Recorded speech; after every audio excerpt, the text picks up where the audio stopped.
Istorya day ko. May gabi Davao del Norte. Pastilan. Gusto ko magpasalamat sa inyong tanan. Tungod kay kamo ning barog sa hustisya. Kamo ning barog sa inyong katungod. Kining paghitabo karon, sultihan tamo sa tinuod. Mga pila ka adlaw ang niagi. Ningon si Governor Edwin sa kuha. Siya, sir, naay gipadala sa kuha nga kining mga tao nilagdamiyo. Giingnan daw siya, Gobernador, ingon silang damiyo, ayaw ipadayon ang pagtugot nimo sa rally sa Maisog diri sa Davao del Norte.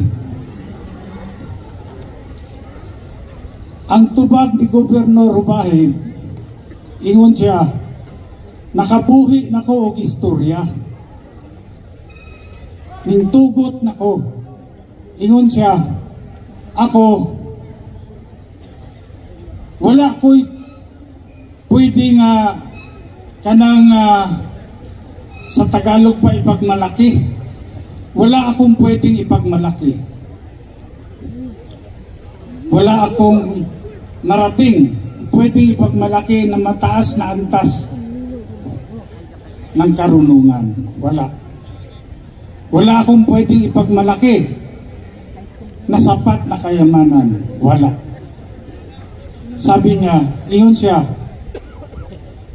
dito man lang pwede ako magmalaki na ako, kahit na ganito ako, kahit mahirap ako na tao, meron akong isang salita.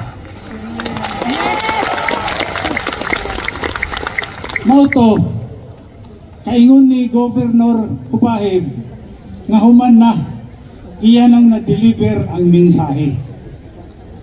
Unya, siguro mga isa, duha ka adlaw ang nangagi na pwedeng adto siyang opisina. Ingon nga, Gobernador, naa si Anton Lagdameo, naa sa Micos Bro. Gusto kaniya istoryahon. Personal ni ani sa Tagum City. Ang tubag ni Governor Edwin Rubahib, nakakita ba mo sa tao nga naglinya sa akong opisina?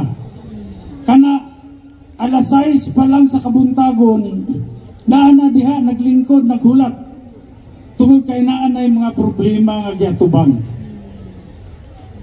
Ingon siya, ako sa silang atindihon, atimanon sa nako ang mga tao, kay dugay nga naghuwat sa kuha. Mauto nga, wala niya at tuwi silang damiyo sa Micos Bro. Wala. Mauto ang hinungdan kung ano na nasuko silang damiyo tungod kay gibastos daw siya sa gobernador. Ang ingon nilang damiyo, unsa man ang gobernadora na kaya man kong bastuson. Mauto ingon siya nga kung dili siya madalaog hangyo, ato na lang pulihan.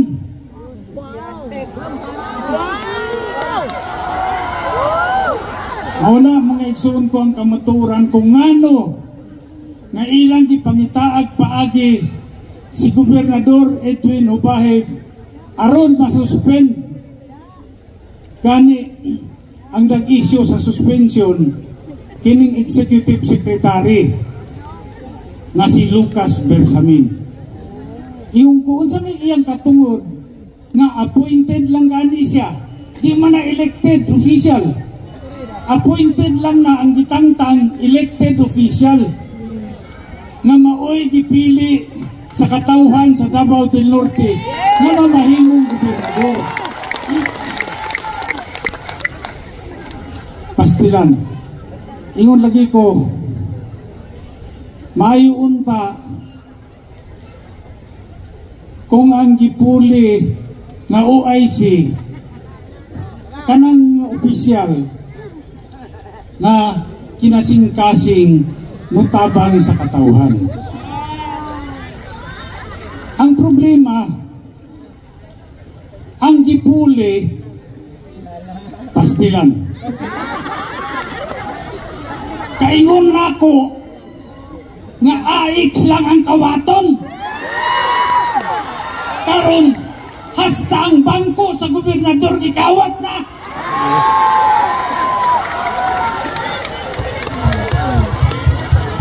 Mao na niining tungura mainumdum ko sa mga pulong ni kanhing atong artista no nga asawa ni Fernando Po Jr. si Susan Roses.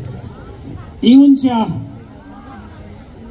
ang sinungaling kakambal ng magnanakaw.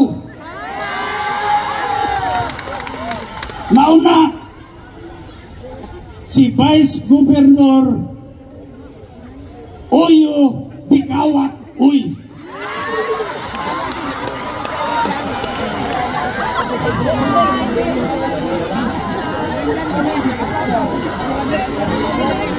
Kanya, kadtong isang adlaw, gahapon man siguro to, nakakita ko, nagpa-preskon, nagpaluoy-luoy, pero makita nato na sobra ka bakakon. Bakakon gyud kaayo. Mabitaw nga ako, nakaingon ko, karong gabi una,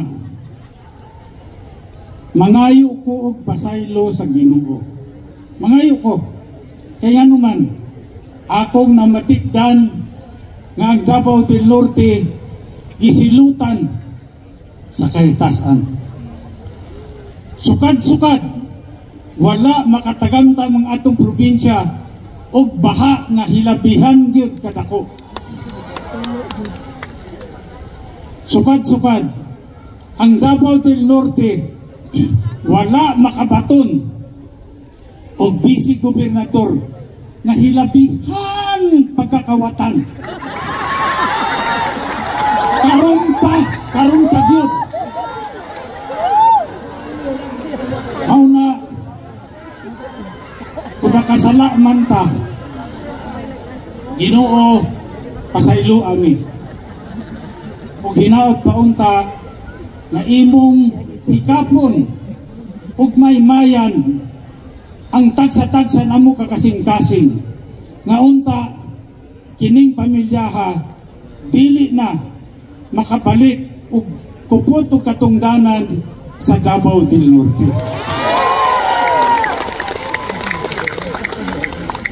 Lamdagi Ginoo ko ang alimpatakan sa matag usa kanamo aron sa ingon makasabot kami sa mga bakak maghihimo niini mga tawhanan. Naay amahan.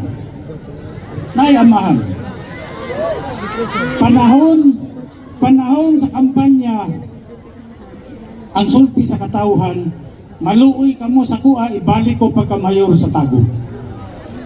Kay magbagoon ako. Naunsa, pagbalik mayor sa Tagum, ang unang gitangtang sa City Hall, kadtong gibutang ni Mayor Alan Rillion, katong sa to God reigns, iyang gitangtang. Kay di ay nagpasabot nga Yawa reigns.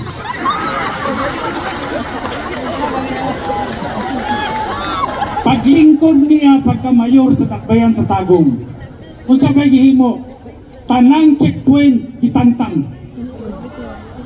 Nagpasabot nga ang mga illegal na kontrabando nga mga butang libre na mo sulod sa Davao del Norte, libre na mo sugod sa Tagum. Diha magsugod ang pagsaka sa krimen sa Tagum. Diha nakita nato mga luoy nga tao, rape, murder, uguban pa. Unya, kaingon ko nga mubarato ang bugas. Naunsa, ang ning barato sa Tagum, shabu. Dili bugas, shabu. Ang Tagum karon #1 supplier sa shabu. Unya, sa mga barangay, kitang mga taga-Tagum nasayod tanihan eh. Tanang illegal yung balik. Lasto, suertres, hantak, na tanang illegal yung balik. Ubos sa pamunuan ni Chongkoy. Unya, mamakak pa, mayroon pa nga, dili na tinuod, uy! Dili na tinuod, uy! Pastilan. Kini pamilya ha, ang gihimo nila sa Davao de Oro, kung diin, gisuka naman kini mga pamilya ha, kay giluod na ang mga taga Davao de Oro sa ilaha. Bisag unsaon, dili na makabalik sa Davao de Oro. Mauna, diri na po sila sa Davao del Norte nagsamok-samok.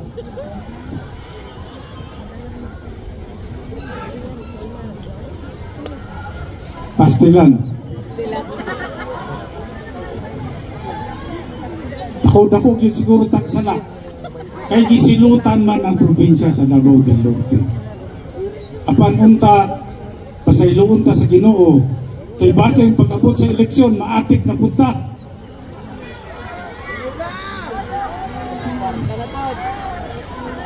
Sama sa pag-atik sa ato sa presidente sa Pilipinas. Nabudol-budol ta.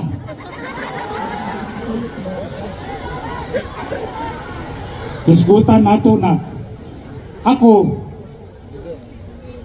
hadlok ko nga mubuto ang gera diya sa West Philippine Sea. Hadlok ko tungod sa pulisiya nga walang takasabot kung nganong ingon ana, nganong manghagit matagira sa China. Kung sabay daganan nato,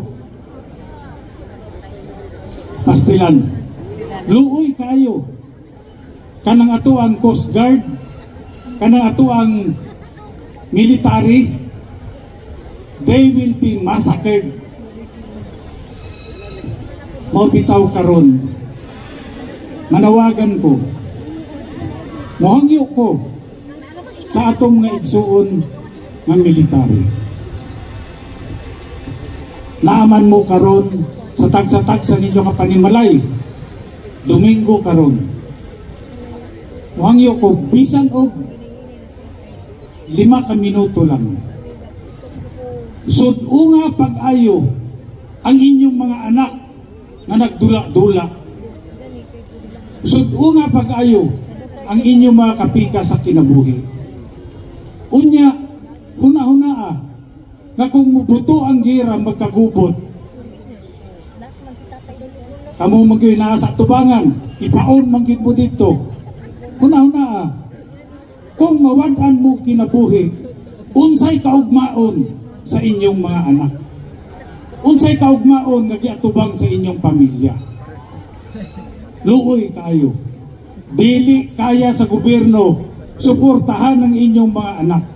Dili kaya sa gobyerno suportahan ang inyong mga pamilya. Busa, mag-uban ba? Kinimanggod, basahin nyo yung saligang batas. Ako paulit-ulit kong binasa yan. Naghanap ako ng probisyon doon kung ano ba ang tungkulin ng Armed Forces of the Philippines. Wala akong makita na nakalagay sa saligang batas na sinasabi the Armed Forces of the Philippines shall protect the Commander-in-Chief. Wala po. Ang nakalagay sa saligang batas ganito, the Armed Forces of the Philippines shall protect the people and the state. Ngayon, tanong ko, pag ba pinayagan natin na pumutok yung giyera sa West Philippine Sea,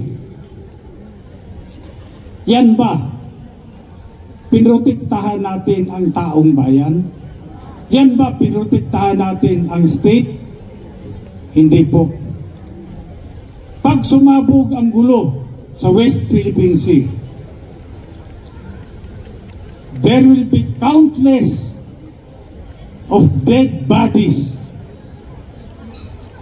There will be unimaginable destruction, famine, hunger. Mangyayari po yan. Kanya bago mangyari lahat, nakikiusap ako sa inyo. We don't have to hurt each other. We don't have to fire a single shot. Simple lang, sa mapayapang paraan, please withdraw your support to the Chief Executive. Yes! Pag po nag-withdraw kayo ng suporta sa kanya, ibig sabihin, sinusuportahan nyo ang probisyon sa saligang batas na to protect the people and the state. Yan po ang pinakamahalaga dyan. Pag po nag-withdraw kayo ng suporta sa kanya, wala na siyang ibang magagawa kundi bababa sa pwesto niya.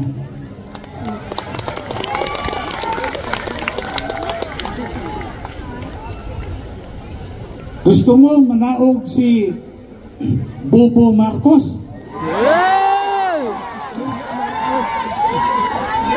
Bobo Marcos, Bobo din. BBM Rizal! BBM Rizal! Oh. Wala man tayong problema. Wala tayong problema. Bakit? Ang saligang batas, nakalagay din doon yung succession ng power. Kaya tayo pumili ng Vice Presidente. Bakit? Bakit nilagay sa saligang batas na kailangan din pumili ng Vice Presidente? Kasi nangangamba ang saligang batas. Baka dumating ang panahon na yung inupo na presidente hindi kaya ang tungkulin. Kanya, meron kang Vice Presidente para pumalit sa presidente para gumawa ng trabaho niya. Yes!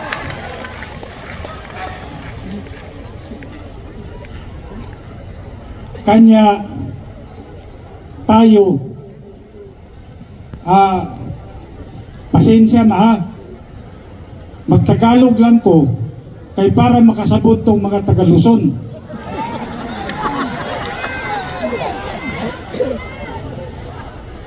Kay sa Luzon, hanggang ngayon, may mga probinsya pa rin na dili maisog. Talawan. Oh, daghan. Ang sa ito, way itlog.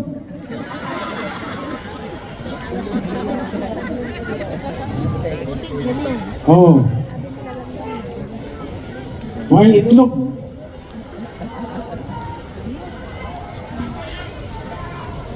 Oh. Pero, daghan po ba yung mga taga Mindanao dito?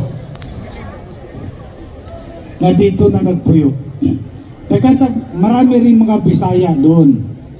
Sana sila mag-umpisa rin doon. Huwag na natin patagalin ito. Hindi na alam kung anong gagawin.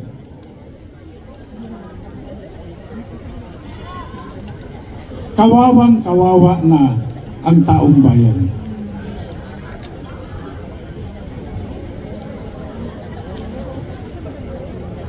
Dito lang sa district, sa Davao del Norte, sakal na ang mga tao.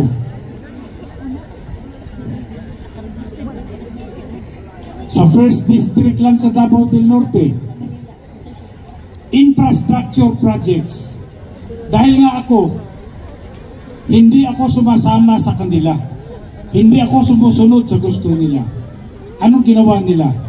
Tinanggalan ako ng mga proyekto. Sinong sinasaktan nila? Ako? Hindi. Kayong mga taga Davao del Norte, first district. Yung mga flood control na pinrogram ng DPWH. Anong ginawa nila? Tinanggal. Kaya nung bumaha, sobrang dami ng tubig ang pumunta sa first district sa Davao del Norte. Yung mga proyekto na naumpisahan, flood control, dahil nga hindi nila pinatuloy, inumpisahan ito nung ang presidente pa ay si former President Rodrigo Roa Duterte. Nung pumasok siya 2022, hininto. Kaya nung dumami yung tubig, pati yung proyekto na ginastahan ng gobyerno, na-wipe out. Sayang ang pera ng gobyerno. Ganyan klase ang gobyerno na to. Mahirap. Hindi ko alam kung paano tanggapin ng ating armed forces na yung namumuno nagbibigay ng order ay isang tao na wala man tinapos. Maalala ko tuloy, merong isang conversation between father and son. Sabi nung tatay, anak, mag-aral ka. Paano ka maging abogado? Paano ka maging doktor kung ayaw mo mag-aral? Iyon ang bata. Pa, ayaw kong maging abogado. Ayaw ko rin maging doktor. Sabi ng tatay, ano gusto mong mangyari sa buhay mo? Siya, gusto ko magpresidente sa Pilipinas. Bakit? Kasi yung presidente sa Pilipinas hindi nakatapos ng college. Naging presidente. So bakit pa ako magpakanahirap maging abogado, maging doktor kung yung hindi nakatapos ng pag-aaral nagiging presidente ng Pilipinas? Magpresidente na lang ako ng Pilipinas. Yan ang masakit, mga kasama. Yan ang masakit. Example yan sa mga bata. Yung pala, hindi mo kailangan mag-aral kasi nagiging presidente ng Pilipinas. Dapat pag presidente ka ng Pilipinas, kagaya ka ni former President Rodrigo Roa Duterte. Ano natapos? Abogado. Abogado yan. Ang Vice President natin, isang abogado rin. Magandang ehemplo sa mga bata. They are good example para sa ating mga anak. Hindi yung nakaupo ngayon. Yung nakaupo ngayon, pag magsalita, gumigiwang-giwang ang baba. Gumigiwang-giwang. Oh. Ano? Bangag! Bangag.